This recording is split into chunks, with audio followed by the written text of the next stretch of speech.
Hi, I'm James Shillinglaw, and I'm here with Megan Moncrief, who is the Chief Marketing Officer for Squaremouth.com. Now, many of you may know that Squaremouth is essentially a clearinghouse for travel insurance, although I'll let Megan explain it a little more. But we're here to talk about what is covered, what's not covered, and a lot of whole other things during COVID by travel insurance. And you're going to find out about all that and more on Insider Travel Report. Now, Megan, first of all, how are you and where are you? I'm doing well, thanks. I'm in St. Petersburg, Florida. Oh, great. So I guess tell us a little bit about Squaremouth.com and what it offers. I probably butchered the explanation of it, but please explain how it works in the travel insurance business. Sure, absolutely. So Squaremouth.com is a travel insurance aggregator. We say it's the easiest to think of us like a kayak, but for travel insurance. So we have every major provider, US-based travel insurance provider, really geared towards US travelers, either remaining domestic or traveling abroad. And we offer over 90 policies at the moment right now and over 23 providers. Those can include cancellation benefits, medical benefits, travel delay, and some smaller ones as well. Now, let's talk a little bit about one of the biggest challenges facing travelers today. It's the increase in demand for COVID-19 tests right now, especially because of this new Omicron variant and the shortage of those tests. Really, that means travelers often can have a problem getting tested or getting results back in time to go on their trips. What role, if anything, can travel insurance play in this? Is there any coverage available to protect travelers, and if so, from what companies? Sure. And we definitely understand and are kind of seeing the increase in that in testing requirements and regulations impacting travel. So as these countries remain open, but as the numbers rise, it looks like they're getting tighter and tighter with their testing requirements, sometimes requiring a negative result within 24 hours, which we know can be very difficult to attain these days. In terms of travel insurance coverage, there are some limitations there, unfortunately. So at the broadest way to look at it is in terms of a travel insurance policy, the main thing it can cover in regards to COVID-19 is contracting COVID-19. Right. And if you have to cancel because of that, or if you're on your trip. Anything else, so border closures, for example, airlines stop flying for one reason or another. If you're just too scared to travel, maybe you're high risk, you're just not comfortable anymore, that would all fall under an upgrade called cancel for any reason. Right.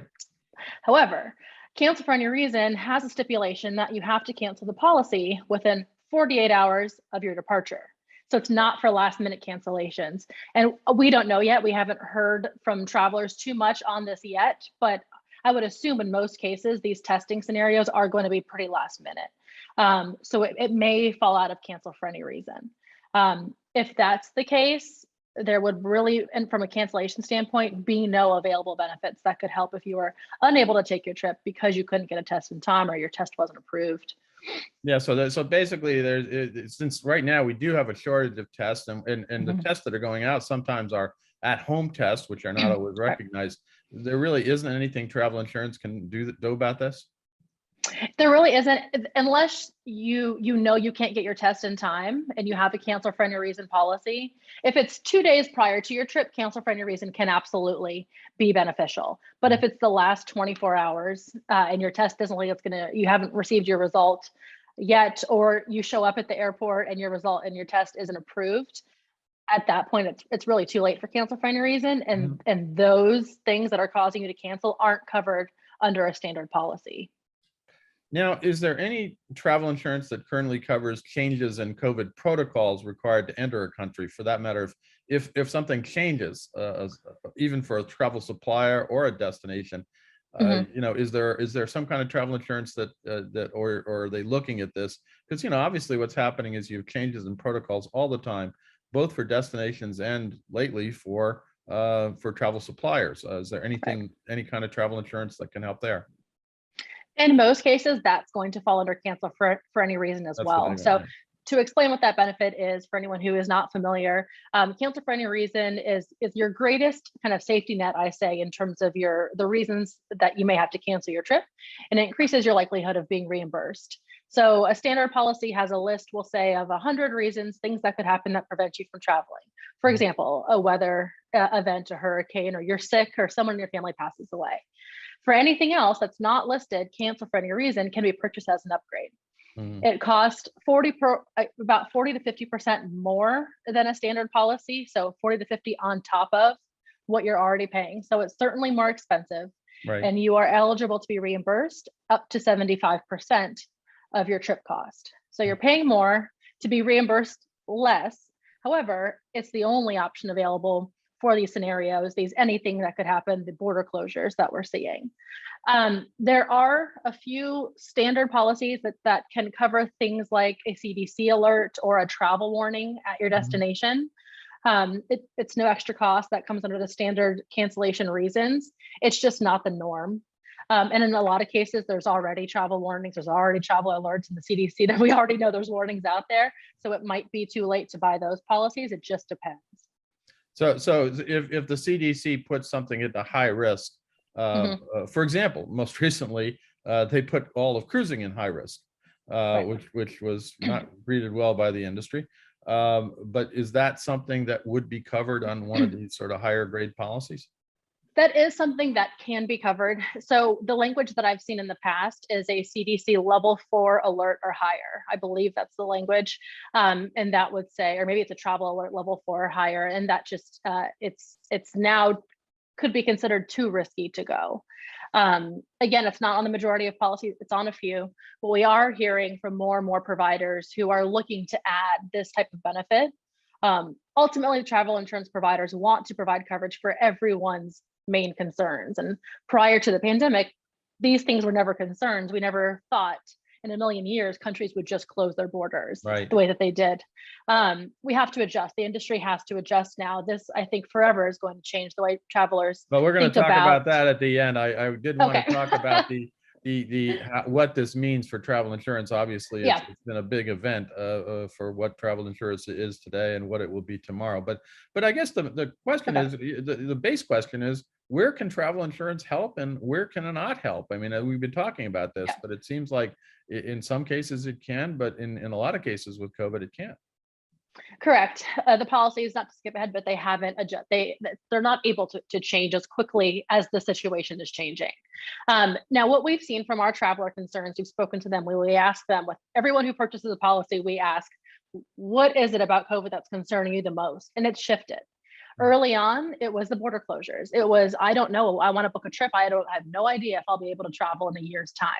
Right. Where we are today is most travelers are pretty confident they can take their trip. They're fairly sure their borders aren't going to close again. However, they're also anticipating contracting COVID, quite frankly. They're more concerned with contracting COVID this time and being unable to return home. Right. We know that anyone who wants to come back to who needs to come back to the US has to provide a negative test first. Right. And with so many of us having no symptoms, it's harder to plan that and to account for that. So that is a leading concern. Where travel insurance can come into play is really in both scenarios. If you have to cancel your trip because you contract COVID and you have to give it a negative test, for example, and you can't leave, or you contract it while you're traveling, you need medical care, maybe you need medical evacuation if it's a severe case, or you need to quarantine. You have additional hotel stays, additional transportation costs, additional food. It can help reimburse for those expenses as well. Those are the biggest, I think, biggest level of coverage, the most applicable coverage for what's happening right now. There are some smaller benefits we've talked about. For example, healthcare workers. If you're required to work and you can no longer take your trip, there's some coverage there. So there's outside benefits, but really the main ones are if you contract COVID and you have to cancel, or you need to receive medical care or be quarantined while you're traveling. Yeah, and in fact, I mean, I just saw Dr. Fauci says that we're all going to get Omicron, I should say, Omicron. I can't even get that terminology right. But we are all going to get it at some point. But this seems to be a less severe, and and possibly it means that we have to look at our testing and what it means. If you just have to wait to always be negative all the time everywhere, it may be a problem because, from my view, if we're going to start canceling for common colds and flu too, so. This is going to be an issue. Now let's go back to talk a little bit about, obviously, the difference these days, would you recommend that people get that cancel for any reason policy because it does cover so much more? It depends on the scenario. It depends on what they're concerned about, but we are recommending that more than we ever have. So Right. to put some numbers behind it, prior to the pandemic, less than 4% of policies sold on our platform included cancel for any reason. At the height, that was over 30%. Right. And now we've leveled off around 12%. So 12% of sales include this expensive upgrade. People, I think, are still a little unsure. And the main thing that we say to get it for is people, we hear from a lot of customers who want coverage for anything that can happen related to COVID, because who knows what could possibly happen next, right? So Yeah. for that scenario, we recommend cancel for any reason. Especially if your trip is non-refundable. A lot of airlines and travel suppliers are still willing to work with travelers and provide vouchers and refunds. Right. If that's the case, we recommend maybe no policy at all, or just a medical policy if you're concerned about contracting it. Yeah, well, Um, the medical policy, I think, is kind of crucial, especially if you do contract it while you're abroad. I'm facing yes, a few in trips now, and quarantine. I still have to work on that because we're looking into travel insurance policies that are going to cover our company. So we'll see what Yeah. happens there. Now, what about just canceling a trip for just inconvenience? Like maybe you don't like the new testing requirements. Is there any policy that might cover that or not? Cancel for any reason. There you And, go. and we Cancel. we Yeah. totally understand that. I mean, Yeah. when some countries require a quarantine, a required quarantine upon your arrival. Well, if I'm only there for 5 days and I have to quarantine for 2 or 3 of them, I don't want to take my trip anymore. So, so again, that's a scenario for cancel for any reason. And also, of course, we have suppliers that seem to be okay with that. That if you cancel a trip, let's say on a cruise, and you want to defer it or an airline flight or something, you can move it forward. It Yes. seems with them, it's not as onerous as it used to be. So you don't maybe not need some kind of travel insurance for that, right? And that's correct. We absolutely always urge our customers to make sure that through every other travel supplier that they're booking, that everything is non-refundable. If it's refundable, there's no point in insuring that cost. But for that same reason, it was very beneficial for travelers throughout as we continue to live through the pandemic. But there wasn't major catastrophic losses in the travel insurance industry because so many customers were able to be refunded a lot of their expenses. Yeah, that's So great. we're luckily able to still be here and now provide coverage and hopefully adhere to the new concerns. Yeah, it does seem to be the main coverage thing is if you are stuck overseas and Right. you contract COVID and you have to, stay longer or whatever, and even some all-inclusive resorts that I know actually allowed people to stay for free for up to 2 weeks almost. I have not heard that. That sounds ideal. It is, yeah, that you could, in fact, I still remember joking to a friend of mine. I was down at an all-inclusive resort and I said, can you make sure that I test positive tomorrow? But yeah, Because I want to stay another week at least. So he said, yeah, we can arrange that. So, we've heard about Thailand. Thailand has some pretty interesting requirements where that you basically quarantine on the beach at a hotel. You're able to leave your room and it doesn't look bad. no, well, that's the thing. I don't even think that a resort, I think it's a major resort in the Bahamas that you can stay and they'll put you up or they'll pay for your charter home. So Wow. so they're coming up with different solutions sort of outside the box from traditional travel insurance. But But it is important for customers to think about. It can obviously add quite a bit on the back end of a trip that may have already been expensive and you didn't anticipate another several $1,000s, right? So that's true, absolutely. But that's why it's important to also look at what your travel supplier, your resort, your cruise line, whatever offers, because they may have some things in place that will still. And right now, it looks like everybody seems to be extending these programs, so that's good as well. yes. Now, there's been a growth, obviously, in at-home testing tremendously. I mean, I had not seen as many at-home testing recently. But most destinations and airlines really don't recognize these home tests. What do you think is the solution for travelers? We just don't use at-home testing when going on a trip? Yeah, so personally, I've done a lot of research on this, and there are a lot of, it looks like more companies coming to the market to address this issue, understanding that there's one, a shortage, two, the logistics of getting a test, an approved test in another country can, I'm sure, be challenging for travelers to be able to accomplish.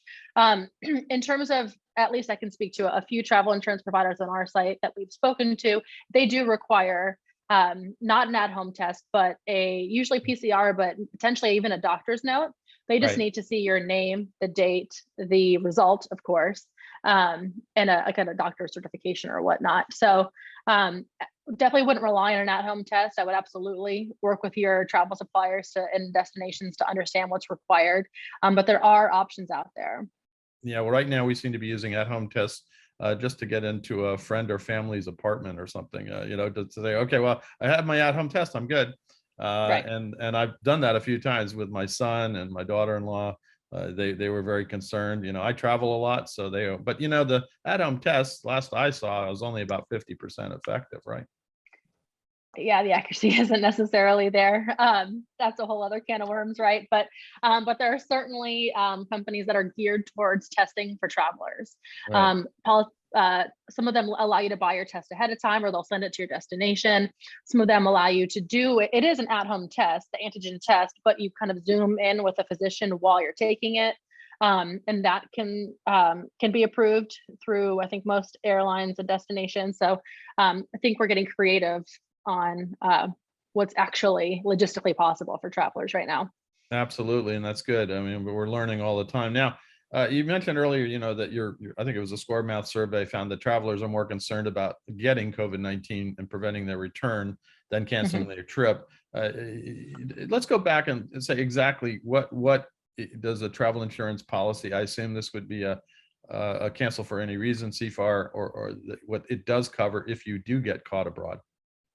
Yes. So if you contract COVID while you're abroad, a standard policy, as long as the policy covers COVID-19 outright, which a majority of those on our site do, it can cover both your medical expenses, medical evacuation, should you have to be evacuated home, say the ICU beds are full where you are, right? It could send you home, and I guess in addition to that, quarantine expenses. So what that covers is additional lodging. It can be additional local transportation, although that's unlikely you're able to leave. Additional food while you are quarantined, and then most can extend. So all policies can extend. Most can extend 7 days, and some providers are extending that. Right. So that would be 7 days from your initial planned return, and some will go to 10 days. To provide those benefits for the remainder of your quarantine. Now, in every case, it's not an unlimited pot. So we've heard from so many people who have asked, well, can I just go to a 5-star luxury resort? Like we've been joking about, not necessarily, I mean, you can, but you have the same amount of money to pull from, right? It's just a pot. It's your maximum benefit limit. And you can use it however you want in terms of where you choose to stay or what you choose to eat. But when you use it up, it's gone. Yeah, so I can stay at a 5-star resort for one night and then maybe have to go to a cheap motel for the rest of the time. Yes, Right? yeah, just hope that you test negative after the first night. Got it. But yes, so we've actually seen a lot of providers, I believe 6 now on our website, have increased that. It's under travel delay is the technical term for that benefit, but they've increased that benefit limit again to address kind of what's going on now in today's world for today's travelers.